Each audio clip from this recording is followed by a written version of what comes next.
fatos e versões. O que vai impactar na sua vida agora no Café com Política. Conosco na manhã desta quinta-feira, a vereadora e presidente da Comissão de Participação Popular, Macaé Evaristo, do Partido dos Trabalhadores. Olá, vereadora, como vai? Muito bom dia. Bom dia a todos os ouvintes. Vereadora, deixa eu começar entendendo exatamente em que pé estamos, e eu sei que a senhora, pela participação que já teve anteriormente dentro do sistema da Prefeitura de Belo Horizonte, conhece muito bem como funciona o orçamento participativo. Temos, nesse momento, qual a avaliação a respeito do orçamento participativo e qual a destinação de recursos que a gente pode esperar para que ele tenha uma melhor efetividade do que teve nos últimos anos, ou a gente ainda está com o gargalo, com a corda no pescoço em função dos recursos necessários para a aplicação dos investimentos em saúde, por exemplo, por causa da pandemia? Bem, primeiro eu queria fazer uma distinção para você, né, entre a Comissão de Participação Popular da Câmara e o orçamento participativo, né? Que é um programa que é desenvolvido pelo Executivo Municipal. É claro que a Comissão de Participação Popular tem grande interesse no orçamento participativo, porque é a forma popular de incidir diretamente sobre as obras, as melhorias que se precisa na cidade de maneira geral, mas em especial naquelas comunidades mais vulneráveis, em que precisa de mais obras de infraestrutura, construção de escolas, de unidades básicas de saúde. O orçamento participativo ele foi criado em 93 e eu tenho que contar para vocês, eu era professora, né, numa escola lá do aglomerado das Terras, a Escola Municipal, professor Edson Pisani, e eu participei muito do orçamento participativo junto com a comunidade, naquele momento em que para chegar na escola era difícil chegar porque não tinha transporte público, as vias eram muito estreitas. Então, o orçamento participativo, desde que ele foi criado, ele indicou 1.652 obras da cidade. E dessas, 1.215 já foram concluídas. Não é? Qual que é a questão? Desde a segunda gestão do prefeito Márcio Lacerda, foi se diminuindo, né, os investimentos destinados ao orçamento participativo, que inicialmente correspondiam a 2,5% do orçamento.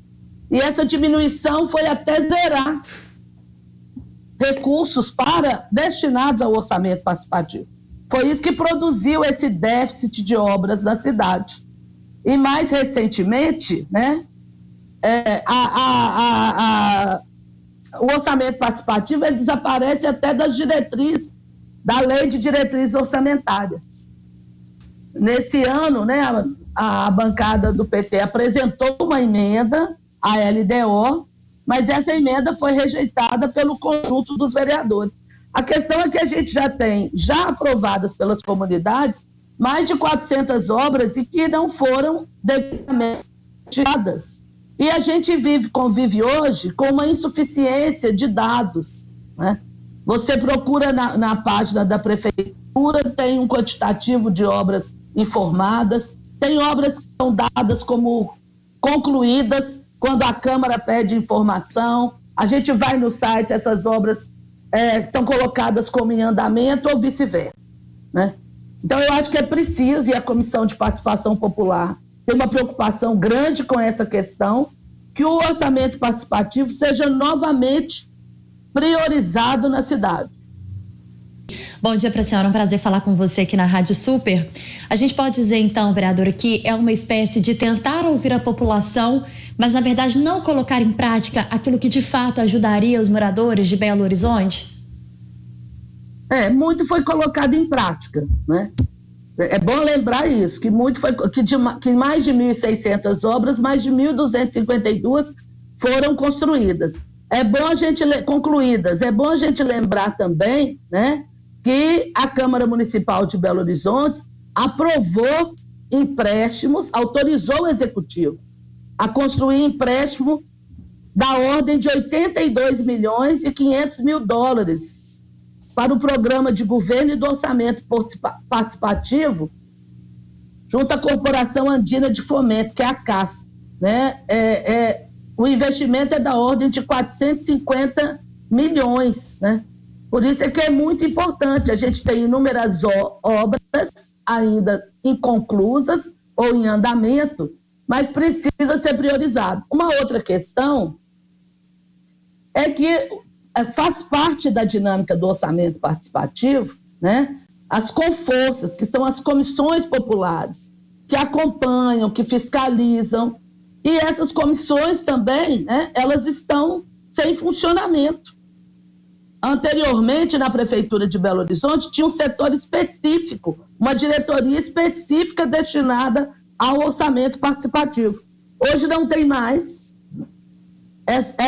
Hoje é a Secretaria de Obras, de maneira geral, que cuida do orçamento participativo, não tem uma estrutura específica para esse tema, e, ao mesmo tempo, as CONFORÇAS foram completamente negligenciadas, né?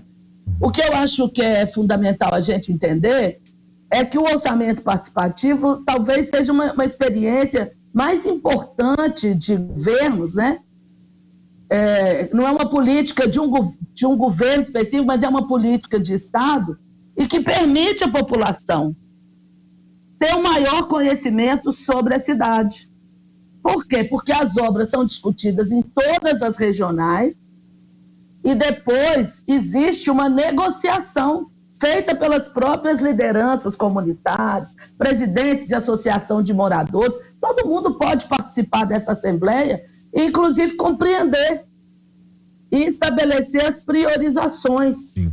Bom, se nós temos 432 obras, se elas são importantes, mas como que a gente vai priorizar?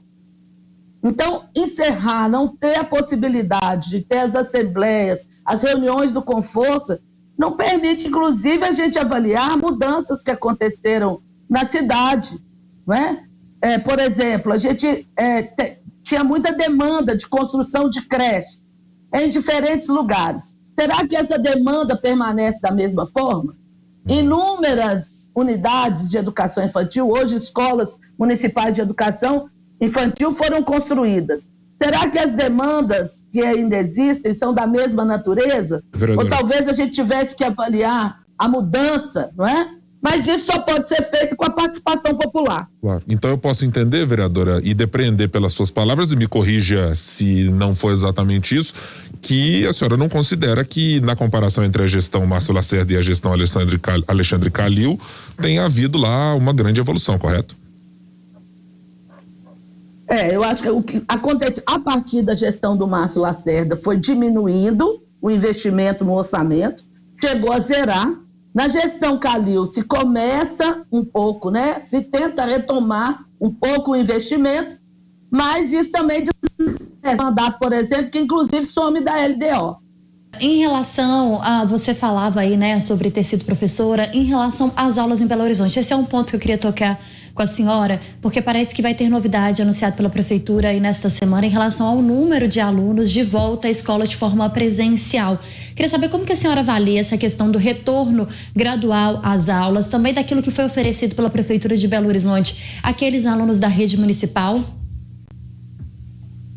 Olha, nós fizemos uma pesquisa na Câmara com um grupo de estudo no início desse ano para avaliar a adequação das escolas ao protocolo sanitário desenvolvido pela Prefeitura. Eu posso, posteriormente, encaminhar para vocês esse estudo. Foi uma pesquisa realizada com as direções das escolas. A gente teve mais de 120 escolas que responderam a essa pesquisa, o que a gente considera uma amostra representativa no conjunto das instituições escolares de Belo Horizonte, e nós vimos que ainda tínhamos muita fragilidade no momento de realização da pesquisa, do ponto de vista da infraestrutura das escolas. E teve um dado que chamou muita atenção desse grupo responsável pelo estudo, que foi a ausência de mecanismos para garantir a efetivação do que se tem chamado de ensino remoto ou ensino híbrido, né?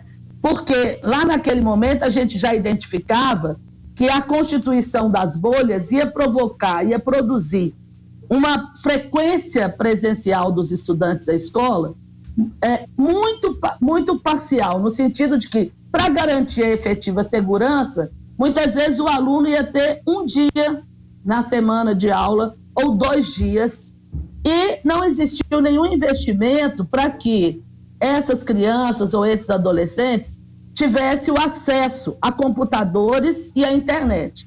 Você sabe que garantir o direito à educação também está ligado a garantir, nesse contexto, a inclusão digital.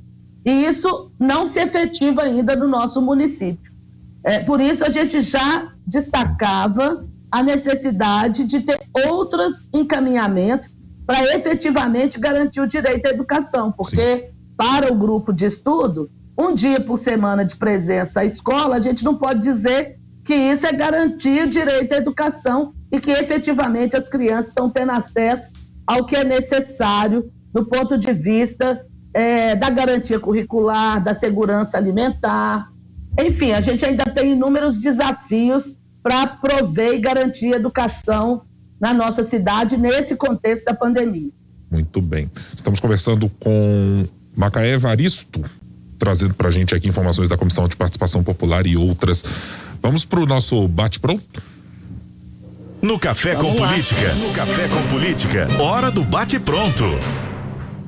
Vereadora certamente já participou aqui em outros momentos com o Rodrigo Freitas, sabe que o nosso bate-pronto aqui é para tentar o mais rápido possível extrair uma resposta, uma palavra se possível, assim que trazemos aqui. Vamos começar com o prefeito Alexandre Calil.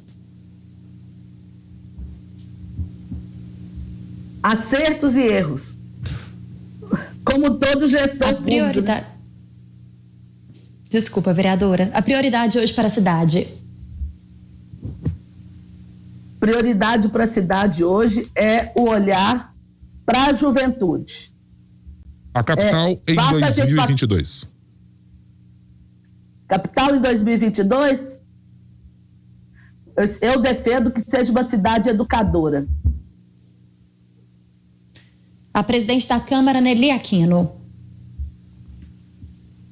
Eu acho que é importante a gente ter uma mulher na presidência da Câmara, mas nós temos posições bastante diferentes do ponto de vista de concepção de mundo e de projeto político.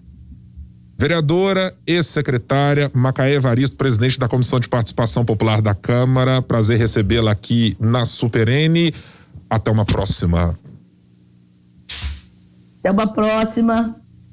Eu agradeço muito essa oportunidade de poder estar aqui esclarecendo e, mais que isso, chamando atenção para a Comissão de Participação da Câmara, que a gente está com essa prioridade de dar um acompanhamento ao orçamento participativo, mas que as pessoas entendam que não é responsabilidade da comissão, que quem faz o orçamento participativo é o Executivo Municipal. Nossa tarefa é fiscalizar e abrir espaço para que a população possa efetivamente encontrar ali um espaço de fazer ecoar sua voz e seus desejos.